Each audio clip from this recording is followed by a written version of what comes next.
What's up, team? Nsima the Centaur Inyang here for another video. Now, quick recap. IBJJF Worlds went great. I'm going to make a video talking about that. I got second, which is huge because the year before when I went to Worlds, which is a very, very big tournament, by the way, I ended up losing my qualifying match. So progress was definitely made. I definitely learned from my last bad experience. And it was actually absolutely amazing. The people from all over the world are literally coming to compete, to try and see who's best at the world at whatever belt level, at whatever weight class. It was absolutely amazing. And I'm thankful for everyone at Casio Wernick Jiu-Jitsu. Thankful to Mark Bell to coming out to watch and record some video. He actually helped me out with some stuff during that tournament, which I'm going to talk about soon. But the topic of this video is going to be something that I wish I had watched or I had understood before doing my first ever jiu-jitsu competition. Now, I work with a lot of powerlifters that also are getting into jiu-jitsu, a lot of strong people that are actually getting into the sport of jiu-jitsu, and it's really, really awesome because we're gonna be seeing some people that can squat, bench, and deadlift some insane numbers, try their hand at combat sports, which is gonna be pretty freaking dope. I think it really may change the way competition is seen, especially the way strength athletes are seen in this sport. So it's great. But I was talking to Chad Wesley Smith, and Chad, if you don't know him, if you're one of the few people who don't know who Chad Wesley Smith is, he's a super, super strong strength athlete. I think he's deadlifted over 800 pounds and squatted over 800 and benched over 5. He's insanely strong. But he also competes in jiu-jitsu. He's a blue belt. He got third place at Worlds, and he got third place at Pan Am's. And he told me something that I found very interesting. Chad's done a ton of different competitions in different sports. And he even said that competing in jiu-jitsu was probably the most nerve-wracking type of competition he's ever done. And that makes sense. You're not going against a barbell, you're not going on stage in front of people. You are literally going on a mat to fight against another individual who's going to be resisting you, trying to submit them. It's man to man, it's combat. And combat can be very, very nerve-wracking, especially if you're unprepared. So let's get into this video because I wanna help you guys understand some of the things I wish I knew going in. And the first thing is understanding the rules of whatever federation or whatever competition you're planning on stepping into. Now, different federations have different rules. There's different federations like the BJJ Tour, the IBJJF, I think it's UAE JJF. There's so many different federations that have a lot of different types of rule sets. And whatever competition you're going to compete in, you need to make absolutely sure you know the rules of competition. I have 3 stories for this. The first one is this past Worlds, okay? I went, I brought 2 gis with me just in case one of my gis didn't work, and it just happens that one of my gis had stitching that was wrong, and they're like, you need to have another gi. So luckily, I had another gi with me, okay? I also had a belt. Actually, let me just show this to you. My blue belt, okay? If you can see my blue belt, right? It's fairly beat up because I've used that thing a lot. And they said, hey, if you don't get another belt, you can't compete. Luckily, Mark Bell was there, and I ran to him. I was like, hey, Mark, I need you to help me go buy a belt real quick or I won't be able to compete. He went up, bought me a fresh, clean belt. And I didn't know that you need to be using pretty much a new belt when you compete with IBJJF. And it's interesting because in Pan Am's, they didn't make me change my belt, but in this tournament, they did.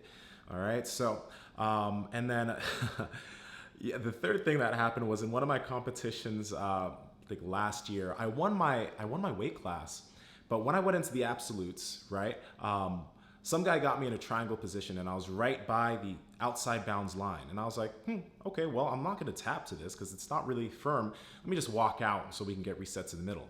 I walked out and I got disqualified because you can't do that when someone is setting in some type of submission. So because I didn't know the rules, I actually lost that match. So number 1, the biggest thing you need to understand and the thing you need to do is you need to go over the rule book.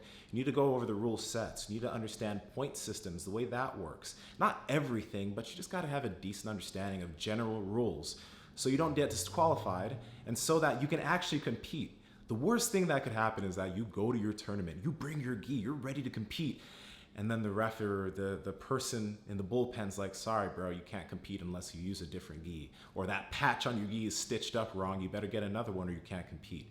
That sucks. And you don't want that to have to happen to you. Now, the second thing, when it comes to competition is making sure that you've trained enough. Okay, now everybody has different goals with competition. Okay, some people, you might just want to compete to get the experience of competing. And it's always a good idea also to talk to your professor at your school or talk to your instructor and ask them if they believe that you're ready to compete, because typically you want to have the backing of your instructor before you go step on those mats, especially if you're a white belt and this is your first ever competition. Your instructor can give you more things that you should probably think about. But make sure you're training, make sure you're getting the mat time in. And I know everyone has different jobs. Some of you guys are working in hospitals, you're nurses. Some of you may be working a job that just requires really, really long hours and you can only get in 1 or 2 days of training a week. And if you want to compete and you're not getting in a lot of mat time, it's still a good idea to do that. But if you can get in more mat time, it's going to be a really, really good idea. And the reason why I say this is because I know so many people, right? They know the competitions that they want to do during the year. They have the dates set for competition. And it's typically maybe around 4 weeks or 5 weeks out there, they're like, okay, time to get serious. They increase their mat time. They go from training 2 times a week to 4 times a week. And they start trying to optimize everything 4 weeks out from competition. And the thing is like, yeah, I mean, that's better than, right? That's better than doing nothing. That's better than still only training 1 time a week. But the thing is if you've been getting in more mat time more consistently before this, you'll be even more ready. So I would say, look at your schedule right now and be honest with yourself. Optimize things. Try to make sure and see if maybe you can get in 3 days of training a week. And if you have even more time, maybe you can get 4 or 5 training sessions in a week. I know 5 is pushing it for some of you who have day jobs and jiu-jitsu is not your main thing. I understand that. But get in as much time as you can get, because you don't want to only start training seriously when competition comes around. Let's just say that's not the ideal time to start getting yourself ready. So just try to get in as much mat time as possible. Now, the third thing, right, that I wish I concentrated on as a white belt was staying calm and breathing. Now, like I mentioned, Chad said that jiu-jitsu competition was the most nerve-wracking type of competition he's done. And that's the same thing for me. It's harder than when I played soccer. It's harder than when I did powerlifting. It's harder than when I did bodybuilding, because it's you versus another entity that is not under your control. In powerlifting, you can control the bar, you can control your descent on the bench press, but you can't control this person. They may be erratic, they may be unstable, and you have to try and submit them and beat them, right? So one of the big things that helped me out that I started focusing on was breathing and calming down and relaxing and breathing through my nose. Because what you'll notice, and Mark Bell on the Power Project that I co-host, we had a guest on a few months back. His name is Patrick McEwen. He's the author of The Oxygen Advantage. And Patrick talks a lot about nasal breathing. And nasal breathing, especially when it comes to athletic performance, can make a very, very big difference in the way that you perform, in your overall endurance, and your mind, in terms of how calm you can be. I want your breathing to be slow and deep. So I don't want so many breaths per minute, but each breath I want it to be larger, because I need to get the air deeper into the lungs so that the oxygen transfer can take place.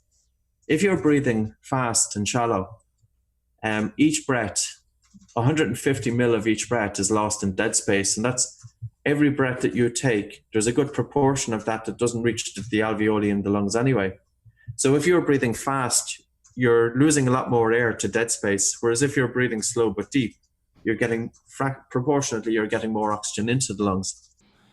In jiu-jitsu, and especially in your first match in competition, right? It's very easy for you to get excited and aroused. And especially in that first match, you're gonna feel a lot of adrenaline and you might even start shaking.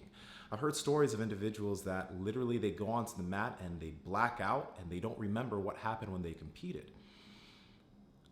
I would wager to say that if you started learning how to breathe through your nose when training, and nasal breathing, and because nasal breathing will actually help you calm down and be clear of mind, and it plays a big role in terms of overall endurance and just keeping in control. If you can make that a part of what you do now as a white belt, control your breathing, breathe through your nose. At a certain point when you get really, really tired, you'll start breathing through your mouth. I guarantee that first off, the rate at which you pick up the martial art will be a little bit faster, that your execution of movement will be less erratic, and that you'll have far better control. And that comes through experience. I'm one of the bigger guys at my gym, but I have some of the best endurance at the gym that I go to because I breathe through my nose when I roll. Now, the thing is like, even in the podcast, Patrick mentioned that when it comes to very, very high level competition, when you are really exerting a lot of energy, there's going to come a point where you start breathing a little bit more through your mouth. But I can attest this on many a sparring session and many times when I rolled in competition. When I'm breathing through my nose and I'm rolling with somebody and then I see them start going like, I know they're mine. I know that I'm controlling them because I'm calm, I'm relaxed, I'm controlling my oxygen intake and my respiration. I'm controlling all of that. And my opponent's over here becoming all fight or flight and they don't know what's going on and they're erratic. I'm in control. If I knew this in my first match ever, right? If I knew how to start controlling my breathing, then a lot of things would have been different. I mean, I still ended up winning, but I would have been able to win those matches in a little bit more control. And I think maybe I'd be a little bit farther along than I am now since I just picked up nasal breathing about maybe a year and a half ago as a big concept in terms of the way I go about my jiu-jitsu. So that was number 3. Let's go to number 4. And number 4 is tactics and a little bit of mindset. Now, when I talk about tactics, I don't just mean knowing the rules like I talked about in the very first point. When I talked about tactics, I mean having a game plan. So first off, when you're in competition, you're not starting from your knees. You're starting from standing up, right? So when you go to a lot of jiu-jitsu schools, especially let's say you don't have a really, really big mat, you don't have a lot of space, a majority of people that are sparring prefer to start from their knees or on the ground. If you're going to compete, you need to know how to play on your feet. Whether it be having 2 takedowns, maybe just 2 solid takedowns that you drill down so that when you get into a match and you grab your opponent and you're ready to go, you at least know 2 things you can do to get them down to the ground. Or on the other side, maybe you learn how to pull guard. You learn a few ways where you can pull yourself into closed guard, you can pull yourself into your game of choice. But the thing is that you want to have a game plan. Okay, you don't want to go in there not knowing what you're going to do, playing by ear, because the thing is that in jiu-jitsu, especially in competition, if you're a white belt or, blue, purple, brown, black, there's something called wrestlers, right? And a lot of individuals that have wrestling experience and they wrestled as kids, they know how to deal on their feet. So already, if you don't have any wrestling experience, this person's going to know how to take you to the ground. And a takedown counts as points. So if you don't get a takedown, you're already behind if your opponent manages to take you down, which is why I am in favor and one of those people that really likes to play guard. I learned my lesson the hard way after IBJJ of Worlds of 2018. I competed as a blue belt and I made a video about that, about how I lost my first match. I was doing a takedown battle and I was playing the typical big guy game of not pulling guard and trying to get the takedown first. And my opponent got the takedown first. He got 2 points. And I was behind the rest of the match because when he got those 2 points, I couldn't get any points and I lost because, well, I didn't just play my game. So from there, I developed a guard. I started working a lot of collar sleeve, a lot of De La Riva. So in IBJJF Worlds 2019 and in Pan Ams, every single match, I pulled guard. I played my game. I did not get sucked into my opponent's game. I went according to my game plan, and that game plan ended up paying massive dividends in terms of my competition record this year. So, big things.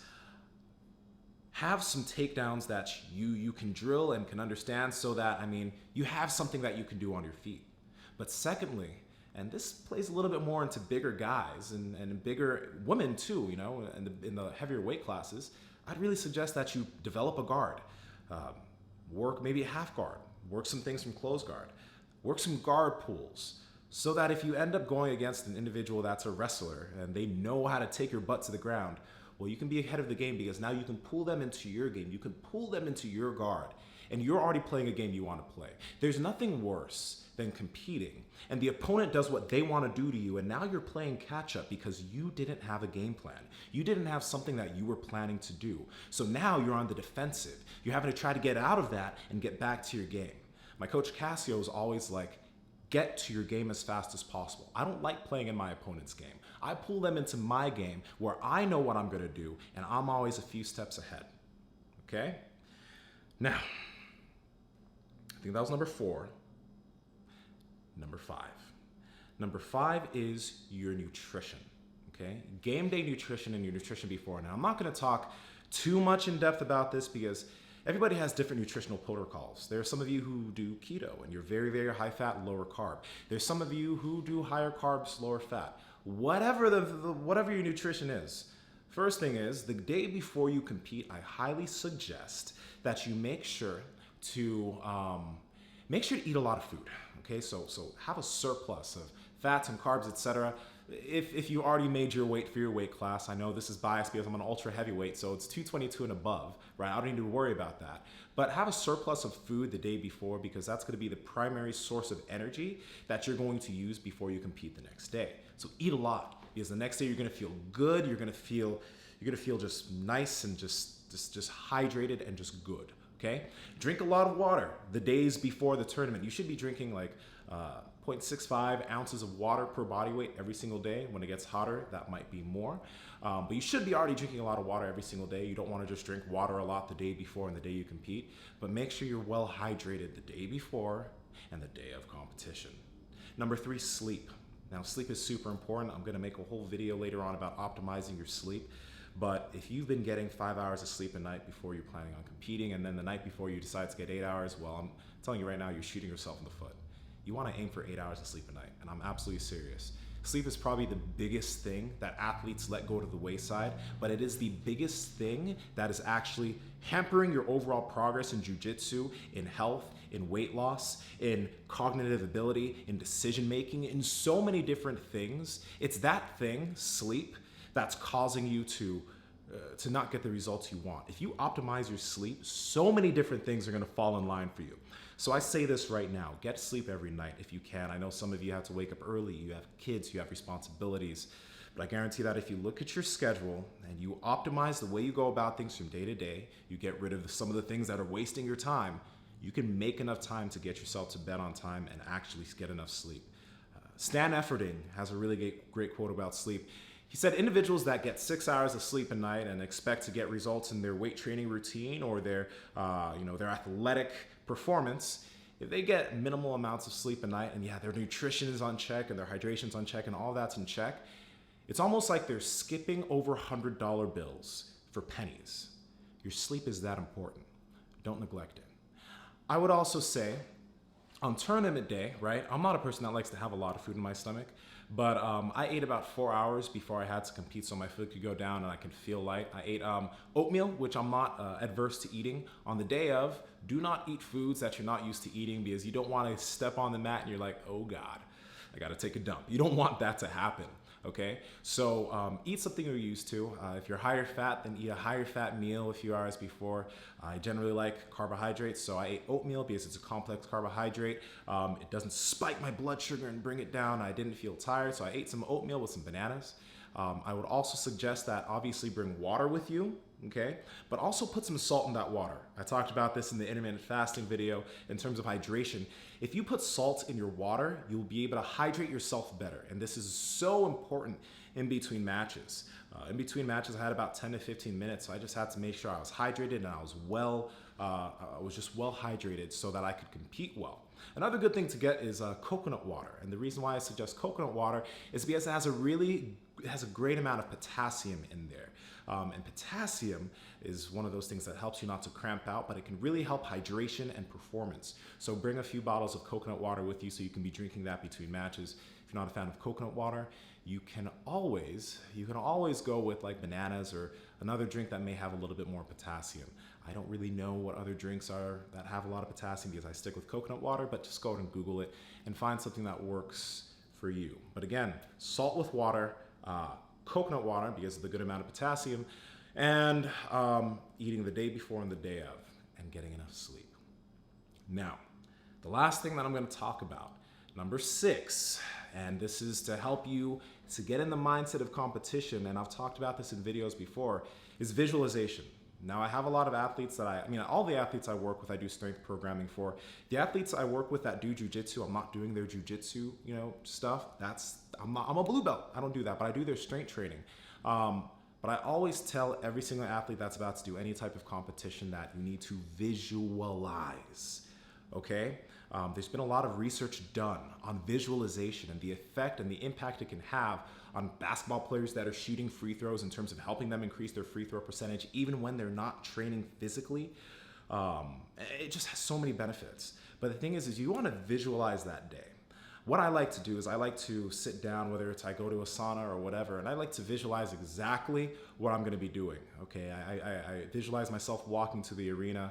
I visualize the things that I do. You also, maybe you want to have a ritual or a routine that you do, right? So I walk in, I put on my headphones, I play that song that I play before I start competing, right? I sit down, I breathe, I take off my headphones because typically 30 seconds before the match, I like to just be in my own mind. I don't like any music playing and I just like to relax and breathe. I'm not someone who gets really hyped. I visualize myself stepping onto the mat. I'm with my opponent, okay, I'm ready. The match starts, I pull their collar, I pull their sleeve, I pull myself into guard. I visualize every single aspect of the match because you're gonna find that if you do this and you visualize your game plan and the different things that can happen, the different things that you do in training, when it comes to match time, you'll feel a little bit less anxious. You'll feel like you're a little bit more prepared, even though you've never been there before. Now, trust me again, your first match ever is gonna be nerve-wracking. But if you can do that, and if you can have all of that, just playing that in your head, and then on game day you do the things that you visualize, I'm telling you, it's a powerful thing, and it can make a very, very big difference. So visualize what you do. Visualize what you're doing in training against your opponent. If you have a way to even look up the people that you're competing against, I have flow grappling, so I like to sometimes look up my opponents so I know what they look like. Do that. But again, even if you can't do that, just visualize what you're gonna do on game day. Visualize the way you're gonna pull guard. Visualize the takedowns you're gonna do. Visualize everything so that when it comes to that day, of course you've been training, but you've also been thinking about it. And the second little aspect of that, like I said, is have a ritual. Okay, so like I mentioned, I like to have my headphones on, I like the song. There's a specific song that I play before I do jiu-jitsu and before I compete to kind of trigger myself to get into competition mode and to get into jiu-jitsu mode, to get into grappling mode. And then I know that right before the match, about a minute or 30 seconds, I take my headphones off, I just breathe, I visualize, and I calm myself down so that I can be as calm as possible before I step onto the mats. Okay? So, I think that's it. All right? Even if this isn't your first competition, these are still really, really good things to do. And to be perfectly honest, I wish I knew a lot of this stuff. I wish I knew to develop a specific game plan. I wish I knew certain things to bring with me. I wish I understood some of the rules of competition before I did some of my matches before. Now I have more experience and I want to share some of that with you. And again, I know there's maybe a few black belts that might be watching this and it's like, why is this blue belt talking? I just want to share some of the experience I have because I've competed in a lot of sports over my whole lifetime, not just jiu-jitsu. And a lot of these things fall in line at like visualizing yourself in terms of powerlifting, visualization in terms of different sports, having a routine, having a ritual. All of these things can fly into all different types of competition. And I think that if you take this seriously and you're heading into your first competition, you will be much more prepared than I was, and you'll be happy that you were. Okay? Now, if you guys have any questions for me, go ahead and comment down in the comment box below. And that's it. This is Nsima the Centaur Inyang from BreakTheBar.com. Be an anomaly, and I will talk to all of you. Back up. If you don't like this video, I'm going to punch you in the throat. I forgot to tell you how to like the video. Okay, if you don't like this video, I'm going to punch you in the throat. I'm going to armbar you. I'm going to choke you. Usually bodily harm does well in terms of helping people to like the video. Trust me, liking the video helps it to do better. Anyway, this is Nsima the Centaur Inyang from BreakTheBar.com, Be an Anomaly, and I will talk to all of you very, very soon.